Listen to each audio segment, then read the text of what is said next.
JP and Mia on the mic. We have our very first guest here on the podcast. We have our niece in love, Tanaya, who is going to be talking to us today about what it's like to be a brand new doctor in these 2021 streets. So, JP's here on the mic as well. JP. Hello. That's what you're getting today. That's just hello. He's engineering our sound here. So, myself, I'm going to be leading us through a conversation with our lovely guest and co-host here. JP's going to continue his due diligence, hard work over here. So, Tanaya. Hey. This is Tanaya. Everybody clap. I know. I want to have one of those sound effects. Those. right. Tell them about the boom boom room, Ray. So,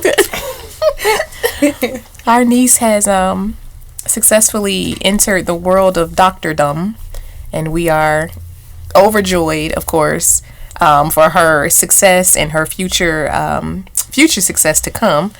You guys already know that JP and I have been together for 16 years. So when I met Tanaya, she was a very lanky 11-year-old kid. So for me to see her journey that she's taken into the woman she's become is, I'll ugly cry later. Yeah, that's pretty much the emotion about it. So let's see, JP, how we want to kind of focus. Let's see, we'll introduce Tanaya and let her talk. Yeah, well, okay. We'll do it like the first day of school. We'll say, this is Tanaya, and Tanaya, will have you tell us a little bit about yourself. Okay, well, like Mia just said, her voice is I am Tanaya. This is the most precious thing. It's precious. And I sound like a little kid on this microphone. That's my baby. But I'm actually a 26-year-old doctor. Thank you. Yes. Snaps. Let's see. I just graduated with my doctorate in physical therapy. And yeah, that's what I got right now. How many years of school have you endured? Oh my God. Let's see. Outside beyond 12. Right, outside of high school is 7. 7 additional years of school. Yeah, so man. 4 years in undergrad, where I had a bachelor's in kinesiology, which is basically human movement, and then 3 more years year round, mind you, in a doctorate program. Yes. So it's been that's how it's done, y'all. Kinesiology. Yeah, that's how you get there. Yes, beautiful. So what made you want to get into that field? Well, yeah, that's a good question. When I used to watch the Cosby Show, and I saw their family dynamic, and I was destined to be a doctor. We won't talk about the the real Mr. life. Cosby. The pudding pops. We won't talk about those specially medicated pudding pops. We'll move on. But I just love their family dynamic, and I was like, from the time I was a little girl, I was like, I'm gonna be a doctor. And growing up, my grandmother got sick, and it was just a lot of in and out of the hospital, a lot of trials and tribulations, and I decided I did not want to be a medical doctor anymore. I was tired of hospitals. I did not want to be the person that was always giving bad news. Instead, I wanted to be, somebody who could give hope and help people do the things that they wanted to do instead. So that's kind of where I fell into physical therapy. She was sick and had a lot of things going on, and I got to see the difference that physical therapy, speech therapy, occupational therapy, all of those things made in her life, and by extension my life. So that's kind of where I fell into physical therapy. So that's awesome. I didn't know that. That's great. And where did you go to school? So undergrad, I went to Southern Illinois University in Carbondale, and for my graduate degree, I went to Governor State University in University Park, Illinois. All right. Okay. Cool. Beautiful. So tell me a little bit about your inspirations coming up. Family dynamic inspirations coming up. That one is So I'll rephrase it a little bit. So I know what you're saying, baby. Like things that she foresees in the future for herself in terms of a family or in terms of our family. Your inspirations growing up. okay. Oh, who inspirations growing up? Yes, Okay, ma'am. so then pass. All right, here we go. We got you. Yes, ma'am. Oh, my inspirations growing up. You know what? That's a good one. You know, I actually had a lot of really good inspiration. I'd probably say number one being my mom and dad. My mom, she just kept going no matter what, through everything that she went through, everything that she was going through. You know, she had breast cancer at one point. She was taking care of my grandmother. She was taking care of our great grandmother, taking care of us, basically the glue for our entire family. She still is in a sense. But I would say definitely her. My father, very much so. He was just always very open and honest with me growing up. He did not sugarcoat anything. He let me know about his struggles. You know, he didn't even graduate high school. Wow. Yeah, he didn't graduate high school. He went to jail at one point. He was a drug dealer at one point. He's been married 3 times, and he has never, and not one time, sugarcoated anything in telling me his story. And the one thing that he made sure he taught me was that I could learn something from everybody that I came across. And so he was definitely an inspiration. Of course, Johnny. Yes, Johnny, my Uncle Johnny, I did not even know who he was to me for many years. Our family dynamic was so crazy growing up. You know, we had so many people living in the house at one point. Like, I didn't know who was who. Is he my brother? Is he my cousin? For many years, I thought he was my brother. I was in the streets tingling and mingling. Tingling, I wouldn't say that. Well, I mean, you know, he's so much younger than all of his other siblings, so Right. it was confusing. He was closer in age to us, really, especially my brother, than he was to his siblings. So That's funny. yeah, I didn't know who he was. So, Who is this but man? anyway, he had his own, you know, personal struggles, and I'm sure he'll tell this story, and I'll give him the freedom to do that on his own time. I'm sure on another podcast. Yes. But Johnny had lots of his own struggles growing up, and he was always there for us. Oh. Always trying to give us an inspiration. He's the first homeowner on our side of the family. Well, probably second. Lonnie probably was the Lonnie first. would be the first. Okay. But Yeah, Lon G. Lonnie probably was We're the first one but in the still, new millennium. exactly, over here. within the generation closer to me, he's our first homeowner, and just, you know, he's built a family structure that I think anybody would be happy to have, you know. So Oh, I know. yeah, Ugly definitely cry. Johnny. My Oh, big ugly brother cry. is the same way. He's not the family structure necessarily. Not that part. Not that part, but just, you know, he loved to do what he said that he was going to do, and both of them, they always do what they say they're going to do. So I've had some very reliable people to inspire me on this journey. So that was my inspiration. beautiful. Yes. I'm trying to process. Man, I'm trying not to get emotional. All right. So we know that as a doctor, you're going to be getting to experience things that the rest of the family won't be able to experience. So what do you most look forward to as a doctor? Like what, even like minimum trivial things as a doctor, what's something that you definitely look forward to from this point through the rest of your career? Paging Dr. Paden. Paging Dr. Paden. See? Do they still do that? I don't think so. Everybody has cell phones now, so they just Oh, They just okay. get on your phone. Oh man, I can't be paged, because that would be for me. It's Tweeting Dr. Payton. Tweeting Dr. Payton. See? Snapchat. Whatever. I don't know. pretty much they just send a text message now, like, "Hey, we need you it. over here." Wow, I didn't know that. Yeah, we watch too much TV, y'all. So yes. Let's see. What do I look most? What do you look forward from being to? a doctor? I think helping people. I think that's why, like, with what I'm doing, there's so many different paths that you can take, but the one that I want to I think kind of focus on and take is going to be the one where I actually get to see the benefits of my work. So these people will come in, some of them not even being able to walk, and they may leave walking. They may leave walking, exactly. I mean, I can't imagine making a bigger difference in a person's life, really. And I am give them mobility. So excited to see that. Like, people don't know how much of a difference it makes when, you know, I just came out of the hospital and there are so many people who apologize to you for having to, for lack of better words, wipe their butt. Yeah. You know, They this feel is like the a first burden. time. Yeah, this is the first time in their life they aren't able to do that. Right. And it's sad. And I always tell them, like, look, I do this for you now. Maybe you can do it for somebody else when you get a little bit better. You focus on you right now, you know, don't worry about that. But I look most forward to that is like just seeing the difference in people's life that mobility makes. So that's my biggest thing. And of course, telling people what to do, right? Like Delegating. We like that. Yes. Improving the human condition. Yeah. Okay. That's great. I got a question. I want to go back. I want to go back to your high school years. Okay. And I'll leave this up to you whether or not you want to discuss this. Okay. How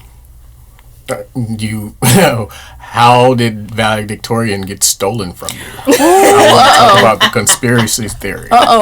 Okay, wait. So we need to give some context first to the audience, our listeners. So give us some context. I'll keep it plain and simple. Tonight was Valedictorian. Like 3 days before graduation, they decided to give it to someone else. Okay. And we'll leave it like that. So it went, What did they tell you? Yeah. so you know what? How you have a 5.986 and be salutatorian. How did that happen? So I it was so long ago, honestly. I don't care. It bothers me every night. They said every night. So I think what ended up really happening is that like my freshman year, they told me, no, I think my sophomore year, they were like, you know, you're number one in your class. And it's like, oh. And I was like, oh, I didn't know that. Right. And so I was like, whatever. I think I told my best friend and that was it. And so I think like sometime during our junior year, this guy was like bragging about how this other girl was number one in our class, and my best friend was not having it. She was like, excuse me? No, she's not. No. She said, it's Tanaya, actually.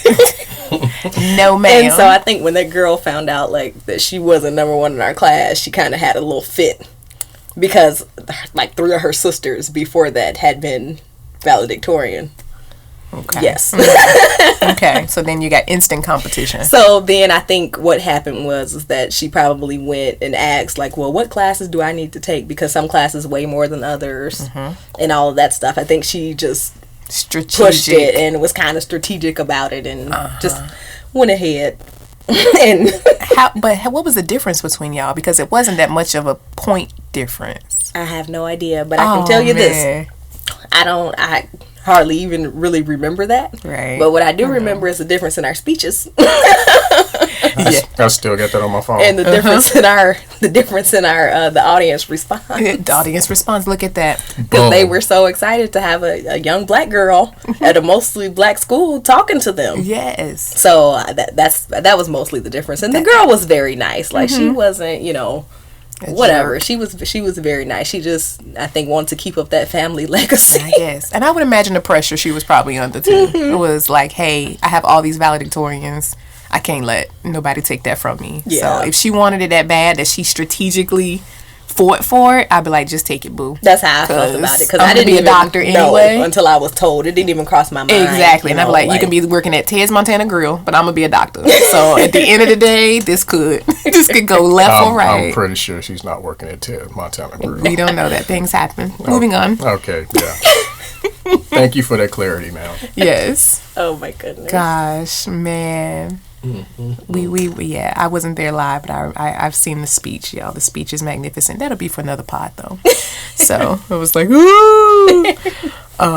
So let's see. Okay, so let's pull away from like doctordom for a second, and let's talk about like you as a person, you as a fun person, you in relationships, because you guys know this is our marriage relationship podcast, so of course we're going to kind of parlay into that area just enough to make her stay comfortable. We're gonna stay in the green. JP is giving her crazy eyes over here. So, but okay, so let's talk about when you're not working, because we already know you work and work and work. What do you like to do for fun? What's your hobbies? Like genuine hobbies, not like sleeping. Because, we'll say sleeping quick, and that's not a genuine hobby. But I know sleeping is very important, I'm not even going to lie to you. I have not had time for a genuine hobby. People don't believe me when you say you don't have time for hobbies. And I don't know, probably the last year and a half. And right now, I'm graduated, but I haven't taken my boards yet. So that's coming up, y'all. I haven't had any time for genuine hobbies, the things that I think that I still like to do. Yeah, which I'm still not even sure. I love reading. You don't have time for reading. Eating. We like food. Cooking new meals. That's always fun for me. Yes. Johnny is very much like that too. I like to work out from time to time. Depending on the day. Okay. And traveling. Oh, I love to travel. Yes. And that's something we gonna get down. We'll talk about that offline. Yeah, we gonna plan our next trip together. All right. So, okay, so I'm just gonna kind of dive into the pool because I want to know. Okay. So tell me about your boyfriend. Mm-hmm. He is boyfriend. Okay. No names. We're not gonna give him a name. What do we want to call him? We'll call him boyfriend. Guy. Okay, so we'll call him Guy. Let's I guess what's the question that we get? The first question we get. How long have y'all been together? Right? That's the first one we usually get. So, how long have you and Guy been romantically together? And then how long have you known him? Officially, we are coming up on a year. Actually, in a couple weeks here. Good Lord, that's a long time. Yes, we're coming up on a year in a couple weeks here. Like officially, we have known each other for, what is it, it's 2021? I met him in 2013. Okay. So he was like one of the first people that I met at school when I went away to SIU. Okay, college. Okay. So yeah. What was it? Okay, so at the time when you met him, he was just Guy, who I know. What was it about him that brought on different feelings? Because we could have, we friend zone guys quick. Like if he's a friend, he's a friend. But sometimes, of course, it evolves. Was that on purpose? Like, did it happen intentionally? And what was it about him that attracted you to him? So, I think we always liked each other. We attempted to date. What's an attempt? Yes, we attempted to date when we first met each other, but it just wasn't something that was in the cards. Okay. For us at the time. He was very interested in he was not interested in being in a relationship, tied down, and that's we real. just were not on the same page for a very long time. But we were always friends and always there for each other. So yeah, it just I guess turned into a relationship. But we'd known each other for a very long time before that, and we're just kind of there for each other. So it is. That's sweet, and it is so fresh too. That romantic love is sparkly and the heart beating, and you get off the phone first. No, you get off the phone first. That was me and John and JP here. You get off the phone. You get off the phone. All right, we're just gonna sit here and breathe. That is not accurate. That is accurate. My goodness. He will. He. All right. We didn't even have phones back in the day. We didn't have telephones. Anywho, okay, so it gradually happens. Okay, so my biggest question, because we tend to struggle with work-life balance, of course, because we have babies and jobs, and how does he feel about you being a doctor? Like, that's a major thing for me. And like, how do you guys have time to still have date when you're going through this journey that he kind of got to just ride on? You got to just ride on that bus, buddy, if you're gonna be here. Yeah, so we were both one, he's very excited and very proud, I can say.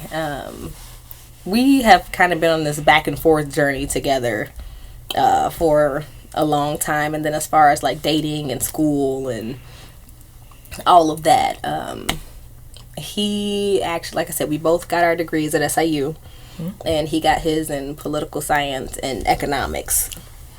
And so he got a dual degree. So, I mean, you know, when you're an undergrad, it's very easy to find time.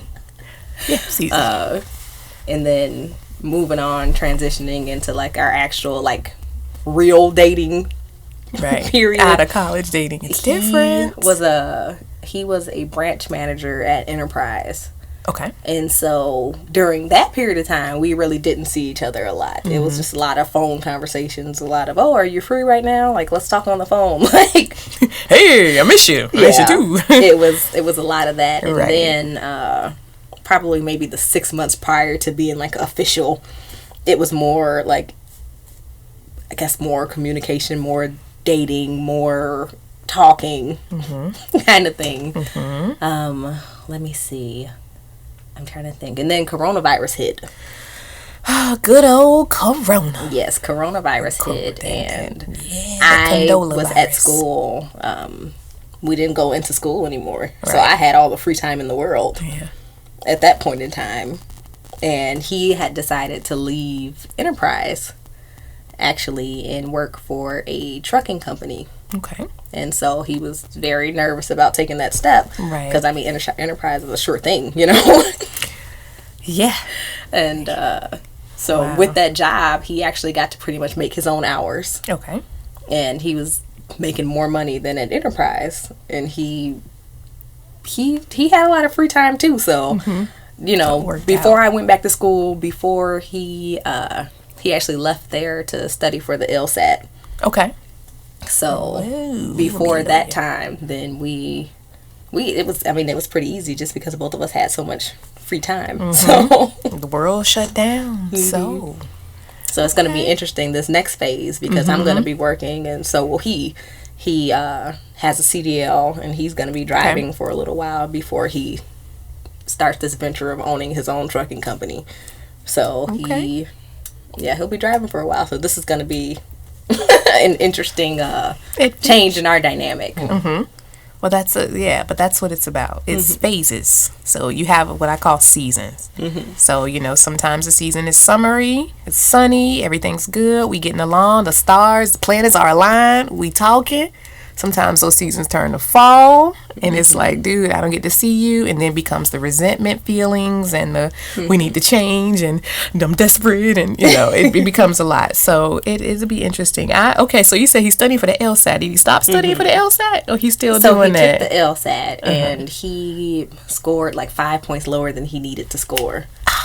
So, wow, 5. Yeah. So he was like, you know what? Let me like, just- I had this was my secondary plan anyway. Like he was Okay. gonna do the trucking company regardless. Okay. He was planning on starting the trucking company, going to law school, Okay. and that being his way to pay for law school. Okay. So he's like, you know, I'm just gonna wait. I'll take a class. I'll take the LSAT again. I'll take it as many times as I need to pass it. And it'll always be there. You can always take the LSAT. Yep. But a business, yeah, when the time comes, it's time to do it. Yep. Look at that. See, the doctor and the lawyer. You see that, right? Yeah, I see what's happening. Which was actually unintentional. Right. It goes all the way back to the But- Cosby's, right? Exactly. That's your, you manifest things. So it's like, hey, you manifesting. But silly. I manifested a husband and a daughter and a son. Like that's what I always had growing up as a little kid. Yeah. Was a daughter and a son and a husband, and he had very specific features that JP has. So you manifest things; it just sort of happens. Yeah. So that's great. Look at that. Are we excited for her? Yes, extremely. Yeah, extremely. I'm so happy for her. He is. So yeah. So that's where they're going. I wish we had Guy here to talk to us. Oh man, we gotta tell him we've been talking about him on the computer, on the interweb, but all good things. Well, maybe another show. I'm sure I he'd know, be happy I to. know. Yeah, we have y'all as Sit a down and couple talk. guests. I know. We have to get some bigger space, y'all, because we still in the closet. So yeah, Go ahead. we good. Oh no, you go ahead. Oh, okay. I'm just gonna kind of close us out a little bit. Okay. Let's see. So, I guess I want to do something like JP give Tanaya advice, and I get Tanaya advice for going forward in, I don't know, life, relationships, whatever you got. Let's see what we can kind of feed her because we kind of OGs in the game, right? I guess 16 years would be old, so OG. Something. Basically, what I've always told her since she was little. Life is about making it, not who makes it the fastest. Just do what you do and do the right thing all the time, and it'll work out. Always. Mm-hmm. Snaps for that. Know what I mean? Yeah. Let's see. And I've actually I volunteered the information and haven't thought of anything yet. I would say follow your instinct, gut instinct. That thing doesn't lie. And like I tell people a lot when they ask me about how I went from a really cushy human resources job for 11 years to being a teacher in middle school at that. They were like, "You went straight to middle school? Are you, a stickler for torture?" And I tell them I would dream about it. Like literally, it would haunt me that I'm not a teacher, and I would wake up like, I'm not in school right now, or I missed the bus, or I was helping a kid, and it was weekly. And so I said, something is happening in my subconscious that is trying to push me out of where I am to get to where I'm supposed to be. And now that I'm here, I am the most fulfilled ever. Like ever. I am so happy and stressed out and crazy, but I'm happy. So I would say trust what you're feeling. And sometimes it's hard because I ignored it for 6 years. 6 years I was like, no, everybody in my family is a teacher. I don't want to just follow and be what everybody else is, because that is old and monotonous and I don't want to do it. But there was something that I was supposed to be doing. There is some child who needs me. And so for you, I would say where you are and where you believe you're going, follow it. And because when it's time to change paths, you will. It's going to open up for you. It's going to be like, hey, we're here. Go there with Guy. Just allow it to kind of flow, because that's essentially the reason why we've been together as long as we have, is because we just never really broke up. Like we didn't really have a reason to break up, and we were always getting better. So JP has made me a fantastic wife and mother, and the woman I am is all because of his guidance. And I'm sure I've had at least a little bit of inspiration on him, a little bit of movement on him. I don't cuss as much in public. That's what I have done for him, y'all. So, but we've made each other better. And that's just your instinct, like, hey, I need to tell him this so that he can be better, even if it's going to make him mad. She says stop cussing in public so much. And so, see, I can tell you he was quite the public cusser. So him not and his so sister much did not anymore. mind. Let They it did not loose. mind acting up in public. Cutting it up. So, but yeah, just hey, even if it's a temporary discomfort, if it's something that's going to make you better, then just allow it and open it, keep it open. So, yeah, that's what we got. Okay. You got a quote for this week, man? Do I have a quote for this week? No, I don't. What we got? What we got, baby? You got a quote that you like? Johnny likes to give the listeners a motivational quote. Last week it was juvenile. That we didn't plan that. He just like burst out. So let me see. WWJD. What would Johnny do? Yeah, that's a good one. Yeah, y'all thought I was gonna say Jesus, didn't you? That's where I was going with it. What would Johnny do? All right, ma'am. That's that. Okay, I can't say Get it. off the mic. Thanks to our beautiful, accomplished, wonderfully gifted niece Tanaya for joining us on our mini session here.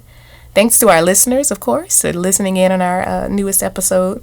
And of course, we're going to continue to try this out and see how it goes. And we're just going to feed off of your energy. And we have subscribers, which trips me out. So, yeah, thank you guys for subscribing and listening in. And we will be back to you soon.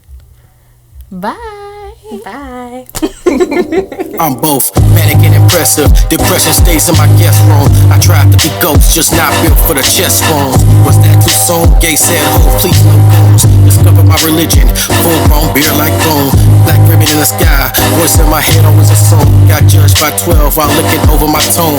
Out of body experience, off the same peer events. Wifey got me using fancy GRE words like hints. Fourth.